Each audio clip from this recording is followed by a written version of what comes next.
ফিলিস্তিনের একটি শরণার্থী শিবিরে ড্রোন হামলা চালিয়েছে ইসরায়েল।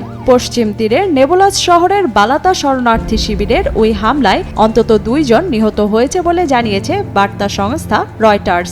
ফিলিস্তিনের এক বন্দুকধারীর ছোড়া গুলিতে এক ইসরায়েলি সেনা আহত হলে এর প্রতিক্রিয়ায় 27 জুলাই এমন হামলা চালানো হয়। শরণার্থী শিবিরটিতে ইসরায়েলি সেনাবাহিনীর অভিযান পরিচালনার সময় এই হামলার ঘটনা ঘটে বলে জানিয়েছেন ফিলিস্তিনের স্বাস্থ্য মন্ত্রণালয়। এ ঘটনায় অন্তত 28 জন আহত হয়েছেন বলেও জানিয়েছেন তারা। এদিকে ফিলিস্তিনের অবরুদ্ধ গাজা ভূখণ্ড জুড়ে ইসরায়েলি হামলায় আরও অর্ধশতাধিক ফিলিস্তিনি নিহত হয়েছেন। এর মধ্যে গাজার একটি স্কুলে বর্বর হামলা চালিয়েছে ইসরায়েলি বাহিনী। এতে প্রাণ হারিয়েছেন অন্তত 30 জন।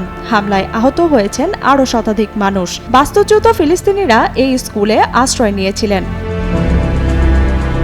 সঠিক প্যাড আর সঠিক তথ্য দিয়ে এসব সামলে নিব এক হয়ে। Monalisa sanitary napkin. অন্যদিকে আইডিএফ জানিয়েছে খাদিজা স্কুলের ভেতরে হামাসের একটি কমান্ড এবং নিয়ন্ত্রণ কেন্দ্র ছিল। তাদের দাবি, হামাস হামলার নির্দেশনা ও পরিকল্পনা এবং অস্ত্র মজুত করার জন্য গোপন স্থান হিসাবে ওই কম্পাউন্ড ব্যবহার করেছিল।